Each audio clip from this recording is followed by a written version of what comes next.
Deep in the asteroid belt between Mars and Jupiter, the monitoring station Watchdog 7 had been listening to the cosmic silence for 37 years. Its massive radio dishes swept the galaxy every 6 hours, searching for patterns in the endless static that filled space. Most days brought nothing but the usual background noise of dying stars and colliding gas clouds. Dr. Amanda Walsh pressed her face closer to the screen, watching the strange signal pulse through her translation software. 3 weeks ago, the pattern had appeared from the direction of the galactic core, buried so deep in cosmic radiation that the computers almost missed it. Now, after countless hours of analysis, the encrypted message was finally revealing its secrets. The alien symbols flowing across her monitor made her hands shake. This was not random noise or natural phenomenon. Someone had built this signal, crafted it with mathematical precision, and sent it racing across the galaxy at the speed of light. The message had been traveling for over 3,000 years, crossing vast distances to reach Earth's small corner of space. Amanda's colleague, Dr. Robert Kim, floated into the lab with 2 cups of coffee. The artificial gravity on Watchdog 7 was weak, making everything feel light and dreamlike. He handed her a cup and studied the scrolling text on her screen. "Still working on the alien homework," he said with a tired smile. "Robert, look at this," Amanda said, pointing at a section of translated text. "They call themselves the Gentle Ones. Their homeworld is called Haven Prime, and they're dying." The message told a story that chilled Amanda to the bone. The Gentle Ones had been a peaceful civilization for over 1,000,000 years, never knowing war or violence. They had built cities of crystal and song, created art that could heal minds, and lived in perfect harmony with their world. But their golden age had ended when the Ravagers found them. The Ravagers were hunters, a species that viewed the universe as their personal hunting ground. They traveled from system to system, destroying any civilization they considered weak. For the past 3 centuries, they had been chasing the Gentle Ones across the stars, wiping out their colonies one by one. "They're asking for help," Amanda whispered, reading the final section of the message. "Any spacefaring species that receives this signal. They want someone to help evacuate their people before the Ravagers arrive to finish them off." Robert frowned at the screen. "This message is 3,000 years old, Amanda. Whatever happened to these Gentle Ones, it's already over. We're reading ancient history." But Amanda had found something else in the signal, a piece of information that made her heart race. The message contained detailed star charts showing the location of Haven Prime, according to her calculations. The system was only 47 light-years from Earth. With humanity's new faster-than-light drives, a ship could reach it in just 6 months. "What if it's not over?" she said quietly. "What if the Gentle Ones are still there, still fighting, still hoping someone will answer their call?" 2 days later, Amanda stood in the gleaming conference room of the United Earth Council on Luna. The most powerful people in human space sat around the circular table, their faces skeptical as she presented her findings. Chancellor Maria Santos, the elected leader of humanity's growing interstellar government, listened with her arms crossed. "Dr. Walsh," the Chancellor said when Amanda finished her presentation, "you're asking us to send a military fleet to a distant star system based on a 3,000-year-old message. We don't even know if these aliens still exist." "We have to try," Amanda replied. "If there's even a chance they're still alive, we can't ignore this. These Ravagers have been committing genocide for centuries." Admiral Thomas Hayes, commander of the Earth Defense Fleet, shook his head. "Our ships are designed for exploration and defense of our own systems. We've only had faster-than-light travel for 15 years. We're not ready for galactic conflicts." Around the table, the other council members nodded in agreement. Humanity had only just begun reaching for the stars. They had small colonies on a dozen worlds and space stations scattered throughout local systems. The idea of traveling nearly 50 light-years to fight an unknown enemy seemed impossible, but Captain David Torres, commander of the exploration vessel Horizon, stood up from his seat at the back of the room. He was young for a starship captain, barely 40, with dark hair and steady brown eyes. His ship had discovered more habitable worlds than any other vessel in the fleet.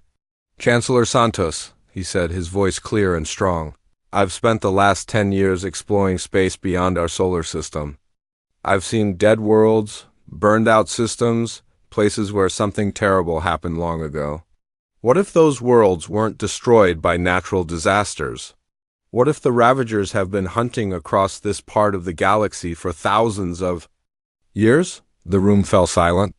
Torres walked to the front, standing beside Amanda's holographic display of the star charts. "We've always wondered why space seems so empty, why we haven't found more signs of intelligent life. Maybe it's because species like the Ravagers have been wiping them out." Chancellor Santos leaned forward. "Captain Torres, are you volunteering for this mission?" "Yes, Chancellor. The Horizon and her crew are ready to make the journey. If the Gentle Ones are still alive, they need our help. If they're dead, we need to know what killed them, because those same killers might come for us next." Admiral Hayes stood up, his face grim. "If we do this, it won't be just one ship. The Horizon is fast and well-equipped for exploration, but if you encounter hostile forces, you'll need support. I can spare 3 escort vessels and a support ship." Dr. Amanda Walsh felt her heart pounding as she realized the Council was actually considering the mission. After 3 weeks of studying the alien message, she had begun to feel a strange connection to the Gentle Ones. Their desperate plea for help had reached across space and time to touch something deep in her human soul. "I want to go with them," she said suddenly. "If we make contact with the Gentle Ones, you'll need someone who understands their language and culture." Chancellor Santos studied Amanda's face for a long moment. "Dr. Walsh, this could be humanity's first contact with an, alien civilization. It could also be our first interstellar war. Are you prepared for either possibility?" Amanda thought about the message, about beings who had lived in peace for 1,000,000 years and were now facing extinction. She thought about the Ravagers, killers, who destroyed entire civilizations for sport. Most of all, she thought about what it meant to be human, to hear a cry for help from across the galaxy and feel compelled to answer. "Yes, Chancellor," she said firmly, "I'm ready." 3 months later, the small human fleet departed from Earth orbit.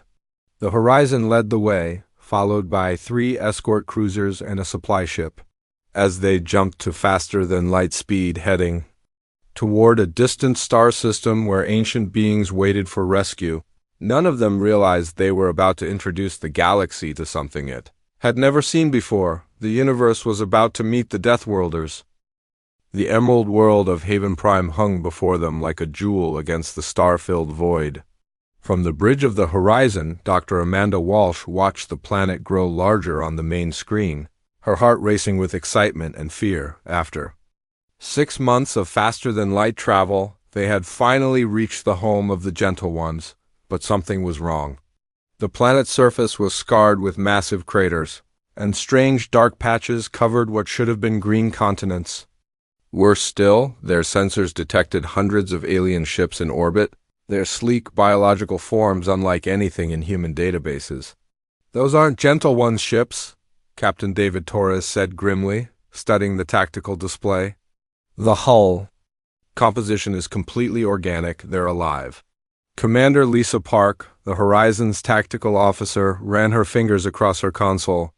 "Captain, I'm reading massive energy signatures from those vessels. They're definitely armed, and some of them are over 3 kilometers long." Amanda pressed her face closer to the science station screen, analyzing the alien vessels. The ships looked like enormous sea creatures, with flowing curves and surfaces that seemed to pulse with their own heartbeat.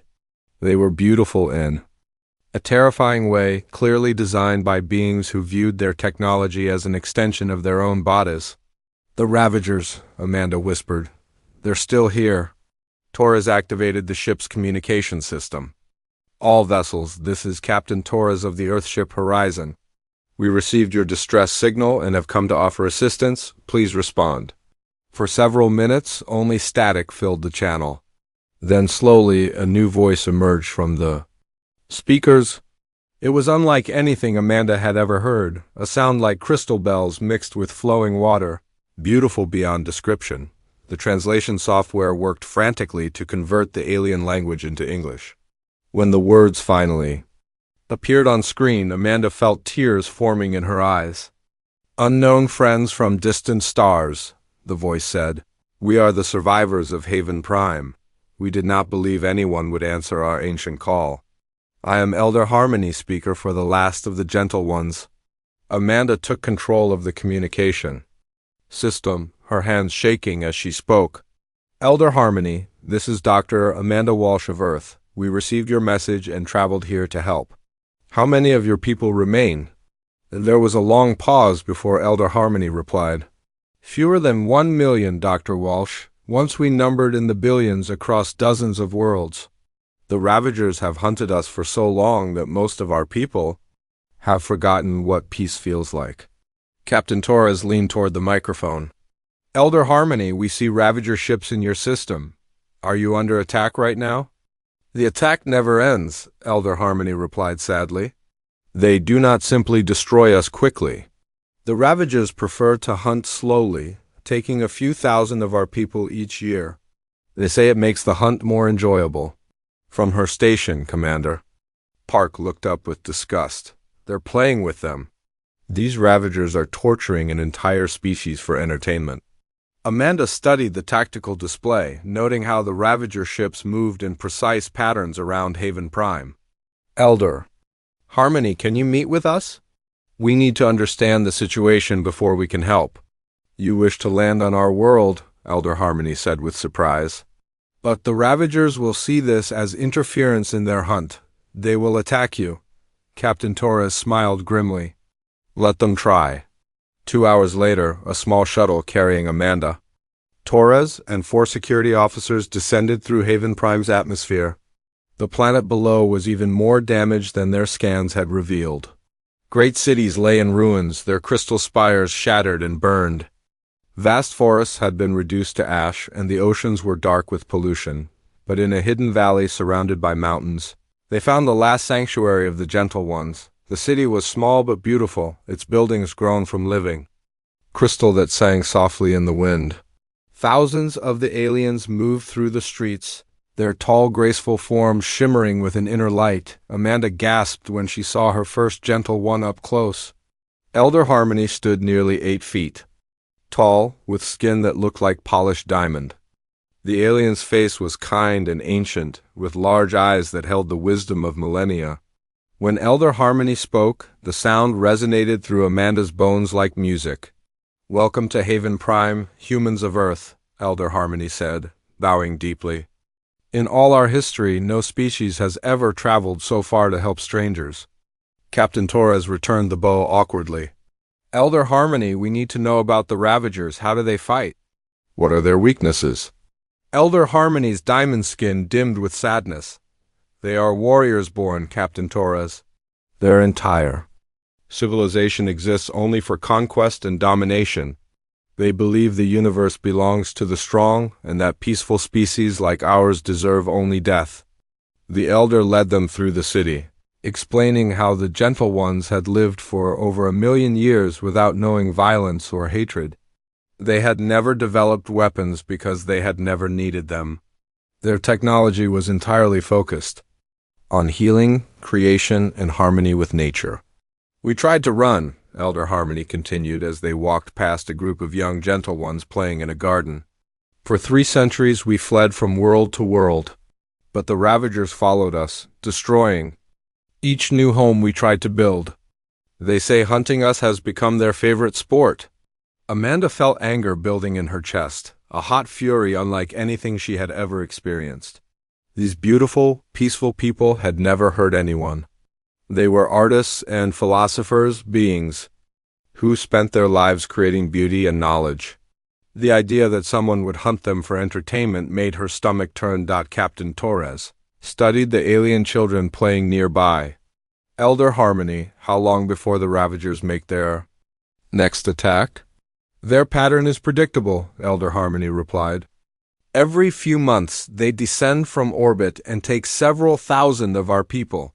Those who are taken are never seen again. According to our calculations, they will come again within the next week." Torres activated his communication device, connecting with Commander Park on the horizon. Lisa, I need a full tactical analysis of those Ravager ships. How many are there, and what kind of firepower are we looking at? Park's voice crackled through the device. Captain, I count 137 vessels. Most are medium-sized bioships, but there are at least 20 large command vessels. Their weapons appear to be some kind of directed energy system, probably plasma-based. Torres looked at Amanda with concern. The human fleet consisted of only 5 ships against more than 100 Ravager vessels. The odds were impossible, but as he watched the gentle ones going about their daily lives, unaware that death might come from the sky at any moment, he knew there was no choice. Elder Harmony, Torres said firmly, we're going to help you fight. The Elder's crystalline face showed confusion. Fight? Captain Torres, we do not understand this word as you mean it. The gentle ones have never raised our hands in violence against any living thing. Then you'll have to learn, Amanda said quietly. Because if we're going to save your people, we'll need every advantage we can get. As if summoned by her words, Commander Park's urgent voice burst from Torres's communication device. Captain, you need to get back to the ship immediately. Long-range sensors are detecting a massive Ravager fleet approaching from the outer system. They'll be here in 6 hours. Torres looked up at the sky, where the first stars were beginning to appear in the darkening twilight. Somewhere up there, an army of killers was approaching, confident in their ability to continue their centuries-long hunt. But this time they would find something waiting for them that they had never encountered before. This time the prey would have guardians. The Ravager fleet emerged from faster-than-light travel like a swarm of predators sensing fresh prey. War leader Thrax stood on the bio deck of his flagship, the Eternal Hunter, watching the familiar blue-green world of Haven Prime grow larger on his living screens. For 3 centuries, his people had been hunting the gentle ones, and the sport had never grown old. Today would bring another harvest of the weak crystal beings. Perhaps a few thousand this time, enough to keep his warriors satisfied until the next hunt. Thrax's secondary hearts pounded with anticipation as he prepared to give the attack order, but something was different. His ship's sensory organs detected 5 unknown vessels in orbit around Haven Prime, their designs unlike anything in Ravager databases. The ships were made of dead metal rather than living tissue, crude and primitive compared to Ravager biotechnology. Analysis. Thrax commanded his tactical specialist. Unknown vessels, war leader. Small, poorly armed, probably another weak species that wandered into our hunting ground. Shall we destroy them quickly? Thrax's mandibles clicked with amusement. No, we will capture some of these newcomers alive. It has been too long since we had fresh prey to study. On the bridge of the horizon, Commander Alex Rivera watched the approaching Ravager armada with cold calculation. Rivera had been born on Titan, raised in the harsh environment of Saturn's moon, where a single mistake could mean death in the frozen void. The approaching alien fleet was just another dangerous environment to navigate. Captain Torres, Rivera said into his communicator, I count over 400 Ravager vessels in the main fleet. They've brought everything they have. From the planet's surface, Torres's voice crackled through the static. Alex, you have command of the defense. Dr. Walsh and I are staying down here to coordinate with the gentle ones. Rivera studied the tactical display, noting how the Ravager ships moved in perfect formation. Their approach was textbook military. Precision, designed to inspire fear and demonstrate overwhelming superiority. But Rivera had grown up watching his parents mine asteroids in the belt, where one moment of predictable behavior could mean getting crushed by a tumbling rock. All ships, Rivera broadcast to the small human fleet. This is Alex Rivera assuming. Tactical command. These Ravagers expect us to either run away or surrender. Instead, we're going to do something they won't expect. The first Ravager attack wave consisted of 50 bioships, each one larger than any human vessel. They approached in a perfect line, their living hulls pulsing with bioluminescent patterns that were meant to hypnotize prey species into submission. Rivera waited until the alien ships were almost in weapons range before giving his order. All vessels, scatter formation. Use the asteroid field. The human ships broke apart like startled fish, diving toward the debris field that surrounded Haven Prime, the Ravager. Commanders watched in confusion as their targets disappeared among the spinning rocks and metal fragments. War Leader Thrak felt his first moment of uncertainty. In 3 centuries of hunting, no prey species had ever used such chaotic tactics. Weak civilizations always tried to negotiate or flee in orderly retreats. These newcomers were acting like they actually intended to fight. Follow them into the debris field, Thrak ordered. Destroy the rocks if necessary. But as the Ravager ships entered the asteroid field, the human vessels struck like ghosts. The escort cruiser Defiant emerged from behind a tumbling asteroid and fired its mining lasers at maximum power, carving deep wounds into the nearest bioship's living hull. Before the Ravagers could respond, the Defiant had already disappeared behind another rock. The attack pattern made no sense to Ravager tactical doctrine. These humans fought without honor, using deception and hiding like cowards.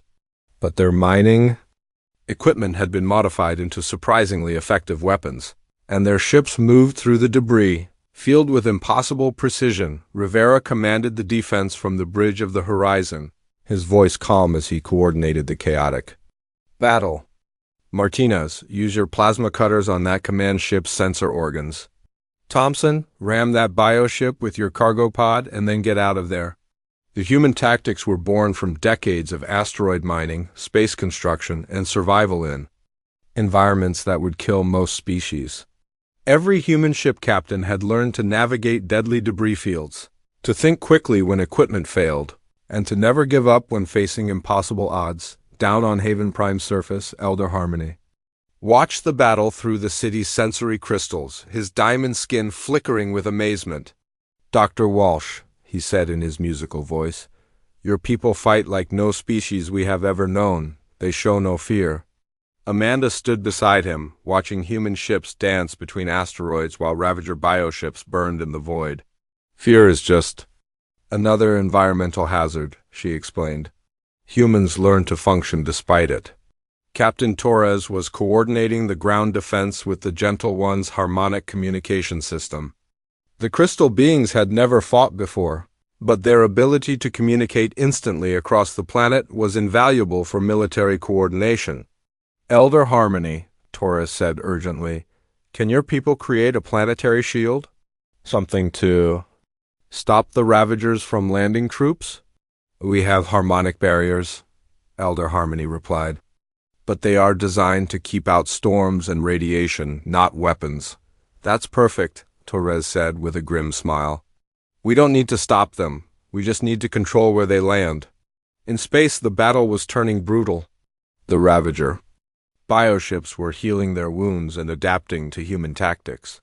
Their living hulls grew thicker armor where the mining lasers had cut them, and their weapon systems began targeting the asteroids the humans used for cover. But Commander Rivera had one more surprise.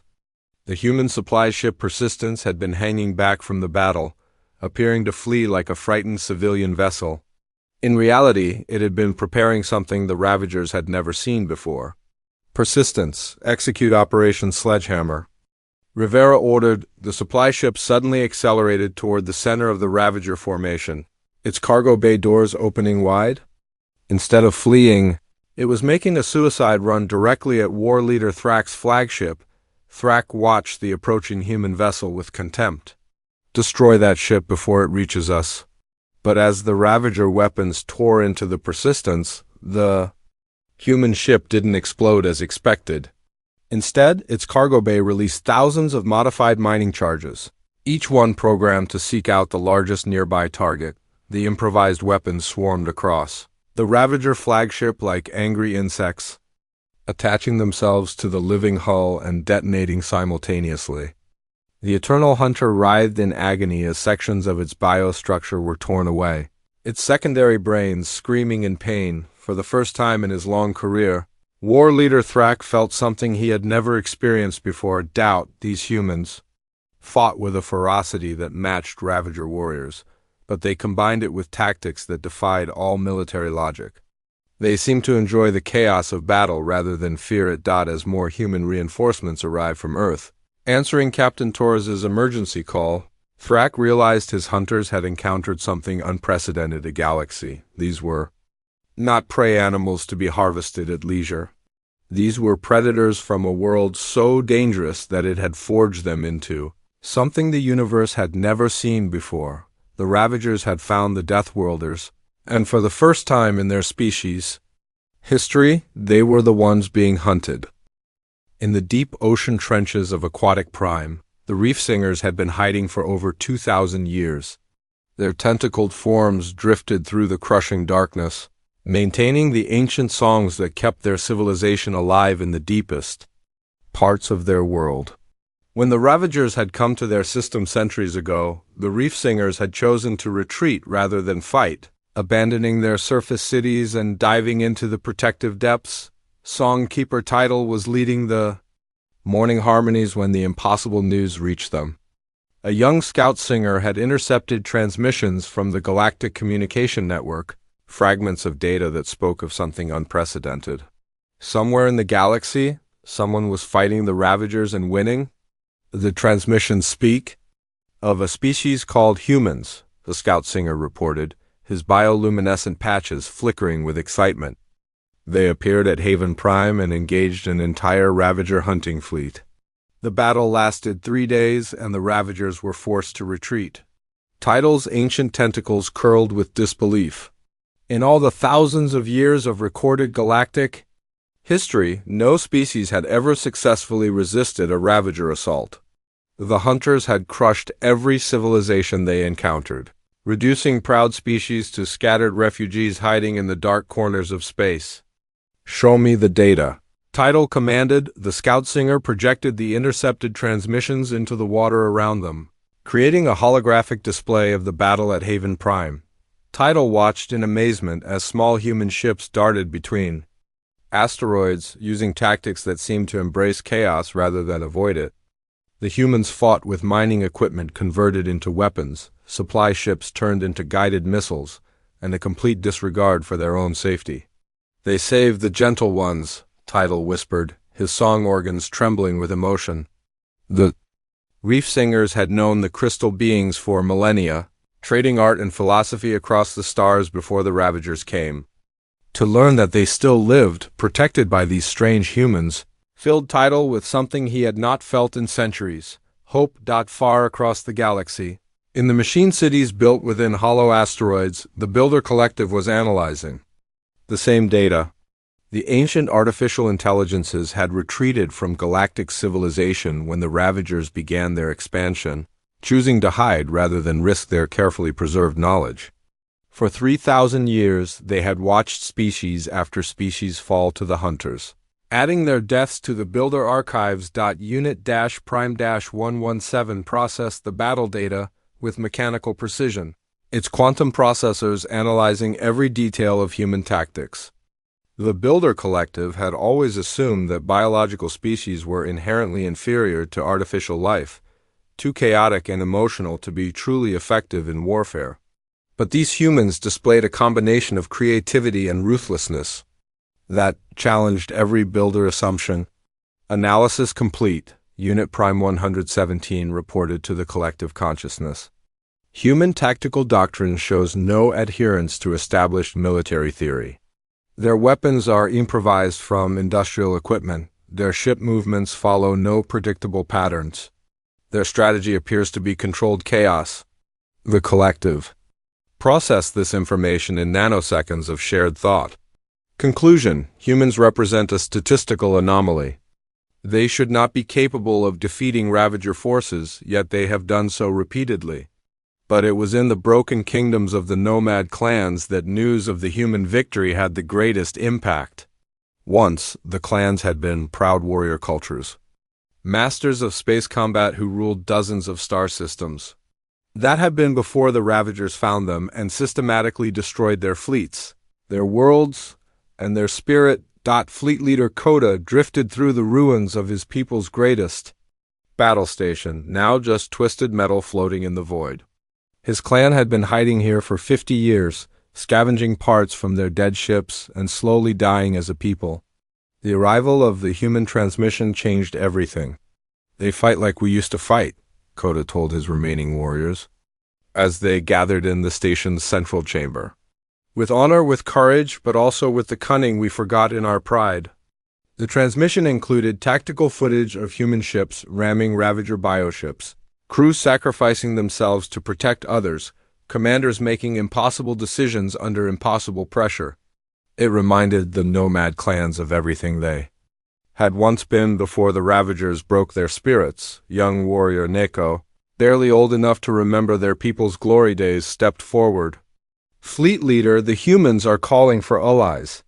They say any species willing to fight can join their coalition." Koda looked around the chamber at the faces of his people, seeing sparks of their old fire returning to their eyes. "Then perhaps it is time for the clans to remember how to be warriors." On Haven Prime, Dr. Amanda Walsh was coordinating the growing alliance from the Crystal City of the Gentle Ones. 3 months after the first battle, her small communication center had become the hub of a galactic resistance movement. Species that had hidden for centuries were emerging from the shadows, offering their unique abilities to the human-led coalition. "Dr. Walsh," Elder Harmony sang as he entered the communication chamber, "the Reef Singers have agreed to provide their biotechnology. They say their living ships can heal damage in battle." Amanda looked up from her screens, exhausted but excited. "And the builders have offered to upgrade our weapon systems with their manufacturing capabilities. We'll be able to produce ships and equipment faster than ever before." Captain Torres entered the chamber, his uniform dusty from inspecting the planet's new defensive installations. "Amanda, we've got 17 different species confirmed for the coalition, with more joining every day. But we have a problem." Torres activated the holographic display, showing a map of local space marked with red indicators. Ravager fleets are massing in 12 different systems. They're not just hunting individual species anymore. They're preparing for a coordinated campaign to crush this rebellion before it spreads further. Amanda studied the display with growing concern. The coalition had ships and warriors, but they were scattered across dozens of star systems. The Ravagers, meanwhile, were concentrating their forces for a decisive strike. "They're going to hit the nomad clans first," Torres continued. "Koda's people are brave, but they don't have enough ships to resist a full Ravager armada. If the clans fall, it will break the coalition's morale." Elder Harmony's crystalline form flickered with worry. "Captain Torres, can we reach the nomad territories in time to help them?" Torres shook his head. "Not with our current fleet. We'd need at least 50 ships to make a difference, and we only have 23 in this system." Amanda stood up suddenly, her eyes bright with inspiration. "What if we don't fight them ship to ship? What if we use the same tactics that worked here at Haven Prime?" She manipulated the holographic display, showing the asteroid fields and debris clouds that filled the nomad territories. "The clans know this region better than anyone. If we can coordinate with the Reef Singers' bioships and the builders' manufacturing capabilities, we could turn the entire sector into a trap." Torres studied her proposal, his tactical mind racing through the possibilities. "It would mean abandoning traditional fleet combat entirely. We'd be fighting a guerrilla war across multiple star systems. The Ravagers have never faced that kind of campaign," Amanda replied. "They're used to crushing organized resistance with overwhelming force. But what if there's no central target to destroy? What if every asteroid, every debris field, every seemingly empty system could hide coalition forces?" Elder Harmony's song organs resonated with excitement. A galaxy-wide web of hidden allies, all coordinating through harmonic communication networks. The Ravagers would never know where the next attack might come from. As the three of them planned the greatest military campaign in galactic history, none of them realized they were creating something that would outlast the war itself.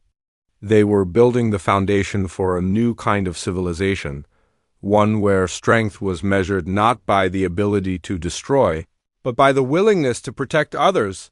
The galaxy was about to learn that the age of the hunters was ending, and the age of the guardians had begun. The war that followed would be remembered as the Great Awakening, 18 months of conflict that transformed the galaxy forever. From hidden bases in asteroid fields to underwater cities and ocean worlds, the Coalition fought a campaign unlike anything the universe had ever seen.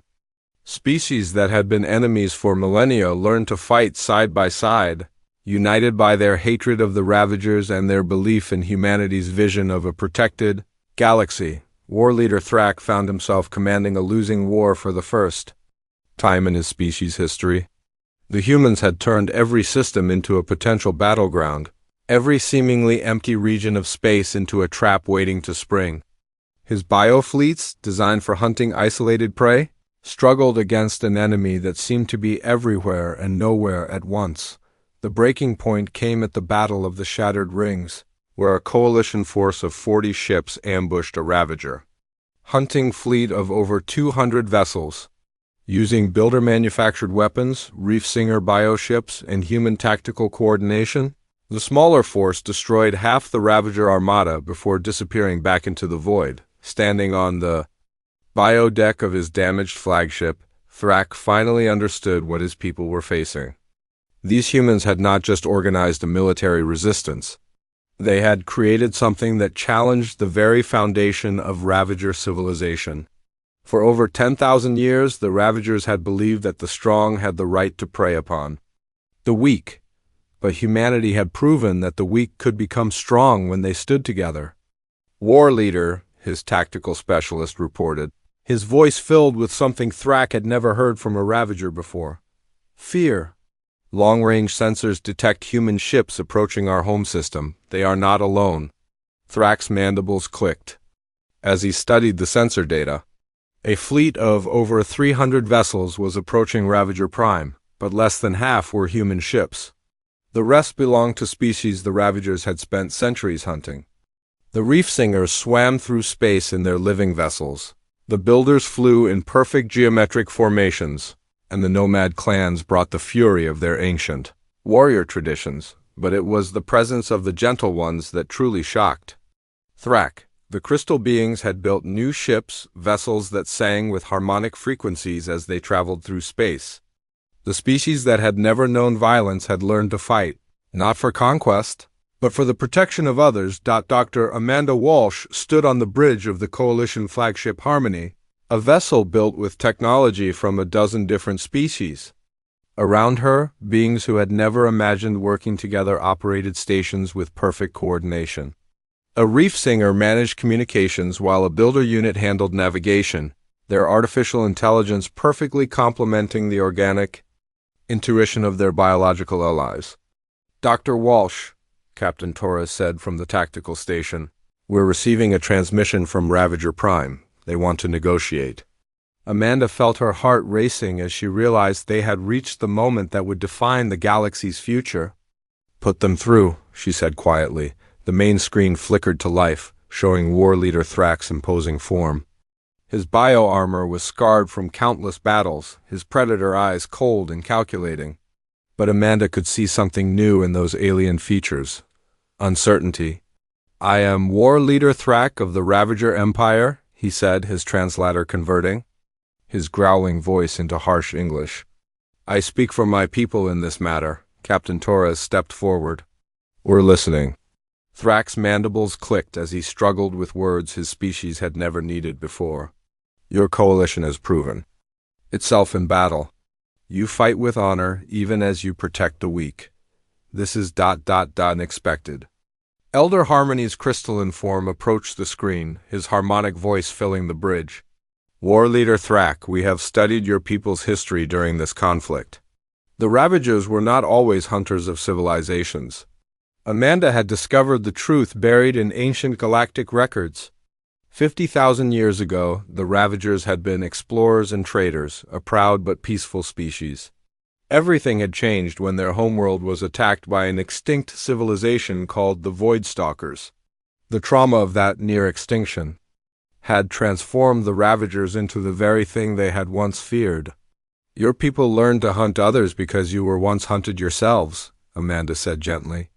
But that cycle ends now. Thrak's bio-armor rippled with emotion as suppressed memories surfaced. The Void Stalkers took everything from us, our cities, our colonies, our innocence. We swore we would never be victims again. And you never will be, Taurus said firmly.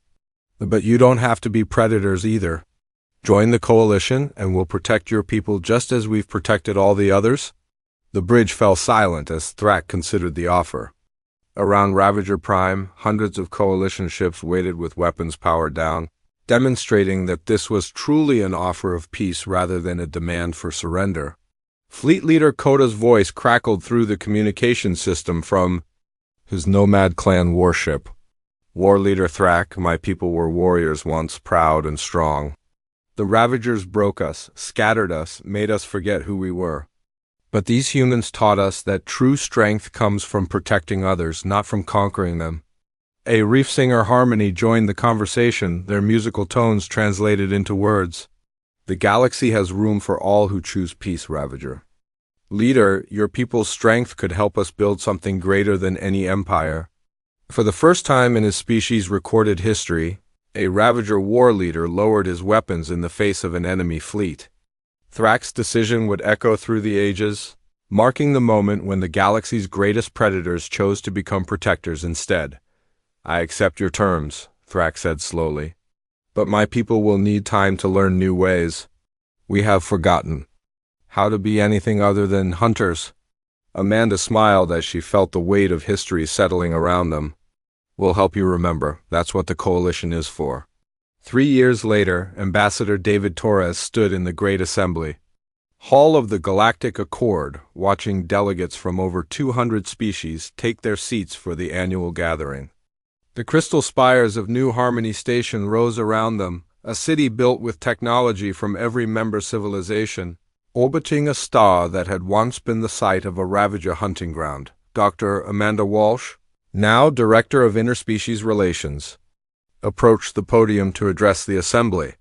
Her words would be transmitted across the galaxy, reaching species that were still emerging from centuries of hiding. Fellow beings of the galaxy, she began, her voice carrying clearly through the translation systems.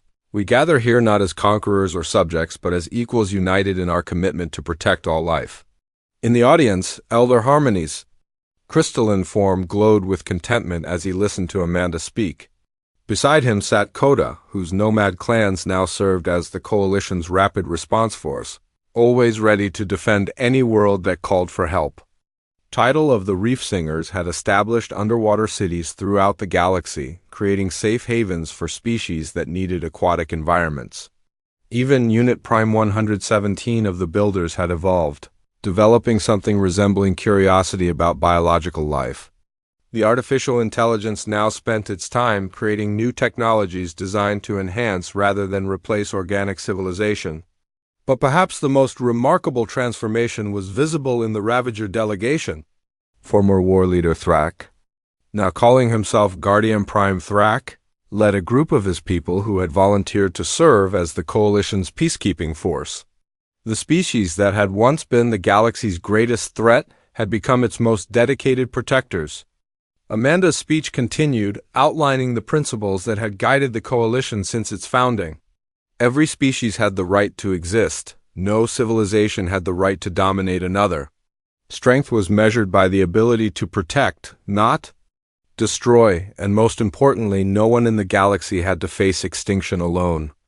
As the assembly erupted in harmonious applause, clicking mandibles, harmonic songs, and mechanical appreciation signals, Amanda thought back to that moment 3 years ago when she had first decoded an ancient distress call, the Gentle One's plea for help had reached across space and time to awaken something in humanity's heart, something that had spread throughout the galaxy like wildfire.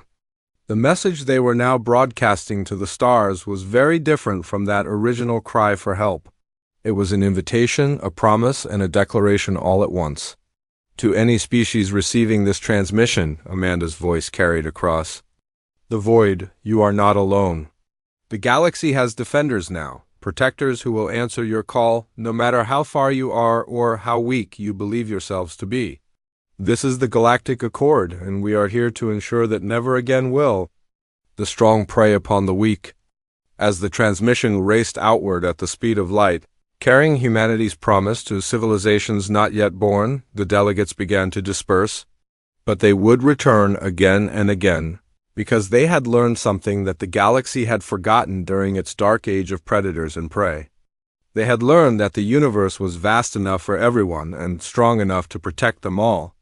The Deathworlders had awakened, and they had chosen to be guardians of life rather than dealers of death. In doing so, they had awakened something greater in every species they touched, creating a galaxy where the ancient dream of peace through strength had finally become reality.